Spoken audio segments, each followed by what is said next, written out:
اس کے لیے سب سے اہم چیز نماز. کیا ہر امام عبادت گزار نہیں؟ کیا ہر امام سجدہ کرنے والا نہیں؟ یہ زین العابدین علی ابن الحسین کیوں قرار پا؟ یہ سید الساجدین علی ابن حسین کیوں قرار پا؟ یہ سجاد صیغہ مبالغہ بہت زیادہ سجدے کرنے والا علی ابن حسین کیوں قرار پایا؟ اتنی نمازیں پڑھ کے دکھائیں، جلتی آگ میں نماز پڑھی، 18 لاشوں میں نماز پڑھی، بہنوں اور پھوپھیوں کے بے مکنا اور چادر قید میں نماز پڑھی، ہر حالت میں نماز پڑھی. نماز پہ اتنا زور کیوں؟ اور خالی نماز یوں نہیں پڑھی، شوق دلا کے نماز پڑھی. شوق کا مطلب جس کو انگریزی میں کہتے ہیں انسینٹو. بعض اوقات آدمی خود سے کوئی کام نہیں کرتا، اسے یہ یاد دلائیے کہ اس میں تمہارا کتنا فائدہ ہے تو وہ یہ کام کرے گا. امام ویسے تو نماز پڑھوانا چاہ رہے ہیں، مگر پتا ہے کہ بہت سے آئیں گے نماز کی طرف، بہت سے بھاگ جائیں گے. کہا نماز کا فائدہ دیکھو. میں ایک جملہ کہوں، اب یہ باتیں بے ترتیب نہیں، یہ سب ترتیب میں آ رہی ہیں کیونکہ وقت اختتام کو پہنچ رہا. ایک جملہ، ساری دنیا میں جاتا ہوں، لوگ سوال کرتے ہیں مولانا پریشانیاں بڑھتی جا رہی ہیں، کوئی بہت اہم دعا بتائی. مولانا کوئی بالکل نئی دعا بتائی. مولانا کوئی ایسی دعا بتائیے کہ ابھی دعا پڑھیں اور ابھی اثر ہو جائے. شہادت کا دن ہے، اس لیے میں اس حوالے سے 2-4 جوک نہیں سنانا چاہتا، ورنہ تو ایسے ایسے واقعات ہوتے ہیں جو مذاق بن جاتا. ساری دنیا کا مومن پریشان ہے، کوئی دعا چاہیے. اچھا دعا کیوں چاہیے؟ مسئلہ حل کرنا. ایسے تو بہت کم ہوں گے. کیا دعا اس لیے بتائیے تاکہ عظمت پروردگار دل میں پیدا ہو. وہ تو دعا اس لیے چاہیے کہ فلاں مسئلہ فلاں. دنیا کی سب سے بڑی دعا، اب میں بتا رہا ہوں نمبر، دنیا کی سب سے اہم دعا، دنیا کی سب سے زیادہ جلدی فائدہ پہنچانے والی دعا نماز. دعا نہیں ایسی ہو کہ مفاتیح الجناں کے حاشیے میں لکھی ہو، کسی نے آج تک نہ دیکھی ہو. نہیں مولانا دعا ایسی بتائیے آج تک سنی نہ ہو. معصومین نے کہا دنیا کی سب سے بڑی دعا کا نام نماز. جو نماز کو استعمال کرنا نہیں جانتا پھر کوئی دعا اسے فائدہ نہیں پہنچائے گی. قرآن سے بات شروع کرے، رسول تک پہنچے، امام تک آئے اور اپنے موضوع کو مکمل کرو. قرآن کہتا ہے وَاسْتَعِینُوا بِالصَّبْرِ وَالصَّلَاةِ. جب اللہ سے مدد مانگنا ہے تو نماز کے ذریعے مدد مانگو. قرآن کہہ رہا. دعا کا مطلب کیا؟ مولانا کوئی ایسی چیز بتائیے کہ شیطان ہمارا مسئلہ حل کرے. نہیں، دعا کا مطلب ہے اللہ، اور خود اللہ قرآن میں اعلان کر رہا کہ اگر مجھ سے مدد چاہیے ہے تو نماز کے ذریعے مدد مانگو. اس سے بڑی دعا کیا؟ مدینے میں بارش ہوئی، پیغمبر کا حجرہ بارش کے نتیجے میں ٹوٹ گیا، چھت لیک کر گئی اور تبکنے لگی، دیوار گر پڑی. پیغمبر خود کھڑے ہوئے اپنے حجرے کو بنانے کے لیے. ایک صحابی وہاں سے گزر رہے ہیں، یا رسول اللہ یہ آپ کیا کر رہے ہیں؟ ایک طرف بیٹھ جائیے، ہم آپ کی خدمت کریں گے. کہا نہیں، میرا کام ہے مجھے حصہ لینا. یا رسول اللہ کم از کم ہمیں ہاتھ لگانے کی اجازت دیجیے تاکہ ثواب ملے. کہا آ جاؤ. اس نے پیغمبر کی بھرپور مدد کی. پیغمبر کا ٹوٹا ہوا حجرہ بن گئے، چلنے لگا. پیغمبر نے کہا تم نے میری خدمت کی، تم مجھ سے کچھ چاہتے ہو؟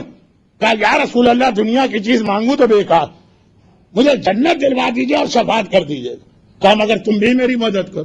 کیا مدد کرو؟ کہا اپنی نمازیں کبھی قضا نہ کرنا، نماز کے ذریعے میری مدد کرو تو تمہارے مسئلے میں حل کر پاؤں گا. آگے بڑھو، آگے بڑھو،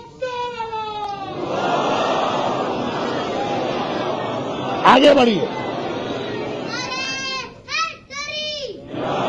چوتھا امام نماز پڑھ رہا، کھیلتے کھیلتے 5ویں امام. دیکھیں امام کو کوئی چیز نقصان نہیں پہنچاتی، لیکن ظاہری اعتبار سے جو واقعہ، کھیلتے کھیلتے 5ویں امام کنویں میں گر گئے. ماں تو پھر ماں ہوتی، ماں کا دل تڑپ اٹھا. چوتھے امام کی زوجہ، 5ویں امام کی ماں کوئی عام خاتون بھی نہیں تھی، حسن مجتبیٰ کی بڑی بیٹی فاطمہ تھی، تو ایک مرتبہ گھبرا گئی. ماں امام کی بیٹی، اور وہ اہم، وہ عظیم بیٹی جن کی ایک حدیث میں اکثر آخری زمانے کے حالات میں پڑھتا ہوں، جب مومنین میں اتنے تفرقے پڑ جائیں گے کہ ایک دوسرے کو کافر قرار دینے لگیں گے. پوری ایک حدیث ہے جس کا صرف ایک جملہ پڑھا. بہت جلیل القدر خاتون ہے یہ، حسین کی بہو ہیں، حسن کی بیٹی ہیں، چوتھے کی بیوی ہیں، پانچویں کی ماں. لیکن بیٹا ایک مرتبہ کنویں میں گر پڑا، گھبرا رہی، فریاد کر رہی. چوتھا امام مصلی پہ کھڑا نماز پڑھ رہا. کل رات کو ایک روایت آپ نے سنی ہوگی، میں نے بھی پڑھی تھی، کہ ایک بار گھر میں آگ لگی، چوتھے امام کی نماز جاری. اور آج یہ ہے کہ نہیں، اس سے بڑی منزل عام آدمی نہیں سمجھے، صاحب اولاد سمجھے گا. باپ کے لیے اپنی زندگی اہم نہیں ہے، بیٹے کی زندگی اہم. اس سے بڑی منزل پانچواں امام کنویں میں گر پڑا. پانی کی خاصیت ہے ڈبونا، آگ کی خاصیت ہے جلانا. البتہ ولایت میں مسئلہ بدل جاتا ہے، ابھی میں بات کو بہت نہیں پھیلا رہا ہوں. ماں فریاد کرتی رہی، چوتھے امام کی نمازیں جاری رہی. نماز ختم کی، آگے بڑھے، کنویں کے قریب آئے. کہ کل کی سنی بھی روایت ہے آپ کی، میں تو خالی نتیجہ نکال دو. ایک بار ہاتھ بڑھایا، کنویں کا پانی خود اونچا ہوا، اتنا اونچا اتنا اونچا اتنا اونچا کہ ماں نے ہاتھ بڑھا کے اپنے لال کو گودی میں لیا، پانی نیچے چلا گئے. چوتھے امام نے ایک جملہ کہا کہ اے ضعیفۃ الیقین، اگر میں اس کی جانب متوجہ نہ ہوتا تو وہ میرے بیٹے کو نہ بچاتا، میں اس کی بارگاہ میں پہنچا، میری اولاد کی اس نے حفاظت کی.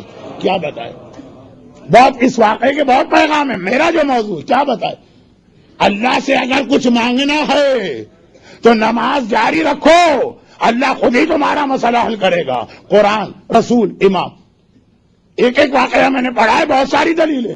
بہترین عبادت نہیں، بہترین دعا. اسی لیے بعض علماء کہتے ہیں کہ اگر کبھی آپ کو اللہ سے بات کرنا ہو، ایک نمبر ڈائل کیجئے 24434. وہ یہی تو ہے نا. 2 رکعت فجر کی نماز، 4 رکعت ظہر کی، 4 رکعت عصر کی، 3 رکعت مغرب کی، 4 رکعت عشاء کی. یہ اللہ کا ڈائریکٹ ڈائلنگ نمبر ہے 24434. براہ راست اللہ سے بات کریں گے آپ. اس سے بہتر دعا کون سی آپ کو چاہیے؟ یہ جو تمام مسئلے دور کرنے والا ہے اس کے پاس پہنچ جائیں. چوتھے امام نے یہ بتایا. مگر یہ جو نماز کی اتنی تاکید چوتھے امام نے بتائی، یہ ہمارا فائدہ بیان کر کے کہ تمہاری دعا قبول ہوگی. اصل مقصد کیا ہے کہ نماز کس کو کہتے ہیں؟ تنہا عن الفحشاء، جو بے حیائی کے کاموں سے روکتی ہے. امام ہمیں ایسا نمازی بنانا چاہتے ہیں کہ ہم بے حیائی کے کاموں سے روکیں. لیکن ڈائریکٹ کہیں گے تو آدھے لوگ مانیں گے، آدھے لوگ سست ہو جائیں گے. کہا کہ نہیں، نماز تمہارا فائدہ، تمہاری اولاد کی جان کی حفاظت نماز کرتی ہے، تمہاری روزی میں اضافہ نماز کرتی ہے، قیامت میں اہل بیت کی شفاعت نماز دلواتی ہے، دنیا میں ہر مسئلے میں اللہ کی مدد نماز دلواتی ہے. اپنا فائدہ، ہمارا فائدہ بتایا تاکہ ہم نماز کی جانب آئیں. اور جب نماز کی جانب آئیں تو بے حیائی سے بچیں. اور بے حیائی کیا چیز ہے؟ ایمان کو ختم کرنے والی سب سے بڑی چیز کا نام ہے بے حیائی. ایمان کیسے ختم ہوتا ہے؟ تلوار کے ذریعے مومن کا ایمان ختم نہیں ہوگا. دولت کے ذریعے آپ کسی مومن کا ایمان ختم نہیں کر سکتے. مومن کا ایمان ختم ہوتا ہے جب اس کے گھر میں بے حیائی آتی. اور آج بس دیکھیے میں کیا کہنا چاہ رہا تھا اور کیا نہ کہہ پایا. آج ایمان ختم کرنے والی سب سے بڑی چیز کا نام ہے فیس بک. ہر بچہ، ہر بچی جو مجمع میں موجود فیس بک پہ اپنا اکاؤنٹ کھول کے بیٹھا ہوگا، اور والدین کو پتا بھی نہ ہوگا. آج کا مسئلہ یہ ہے کہ جو پہلے ایمان کو ختم کرنے والی چیزیں تھیں والدین بھی سمجھ لیتے تھے. بیٹا اگر شراب کی جانب گیا، باپ کو پتا ہے کتنا بڑا حرام. بیٹا اگر ڈرگس کی جانب گیا، باپ کو پتا ہے یہ کتنا بڑا حرام. بیٹا اگر میوزک کی جانب گیا، باپ کو پتا ہے یہ کتنا بڑا حرام. بیٹی اگر بے حجابی کی جانب گئی، باپ کو پتا ہے یہ کتنا بڑا حرام. نعوذ باللہ، خالی مثال کے لیے کہہ رہا ہوں. اولاد اگر ڈیٹنگ کی جانب گئی تو باپ کو پتا ہے کتنا بڑا حرام. اولاد کمپیوٹر پہ بیٹھ کے فیس بک میں مصروف ہو گئی. باپ اور ماں کے تو فرشتوں کو بھی خبر نہیں کیا ہو رہا. بلکہ اگر زیادہ بھولے بھالے والدین آ کر کہیں گے مولانا بڑا ہمارے بیٹے کو علم حاصل کرنے کا شوق ہے، 24 گھنٹے کمپیوٹر پہ لگا رہتا ہے. کمپیوٹر یہی کہہ کے ہمارے گھروں میں آیا تھا کہ میں تمہیں معلومات دینے آ رہا ہوں، تمہارے اسکول کے پروجیکٹ اور کالج کی اسائنمنٹ میں مکمل کروں گا. ہر باپ اور ماں یہی کہتا ہے کہ مولانا بیٹے کی تعلیم اس کے آیا کیا کہہ کر ہے، آیا کیا کہہ کر ہے. بنو عباس آئے تھے کہ ہم آل محمد کا حق دلانا چاہتے ہیں، اور آنے کے بعد آل محمد کا نام و نشان مٹانے لگے.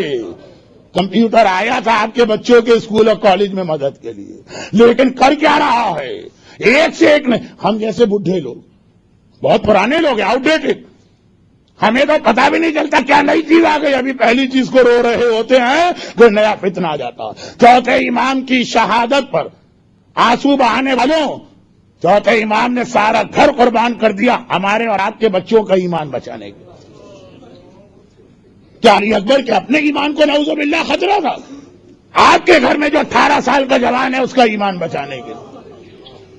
سکینہ نے رخسار پہ تماچے کا اس لیے کھا کہ سکینہ کے ایمان میں نعوذ باللہ کمی تھی. آپ کی بچی کا ایمان سلامت رہے.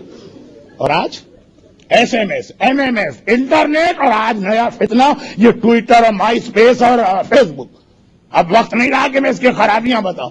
بس ایک ہی پیغام ہے، توجہ دیجیے گا، احتیاط کیجیے گا، ورنہ چوتھے امام کی شہادت کا حق ادا نہیں ہو پائے گا. اچھا، آج چوتھے امام کی شہادت، بس یہ جملہ لے کے جائیے گا، یہ دنیا کی سب سے بڑی دعا کا نام ہے نماز. چوتھا امام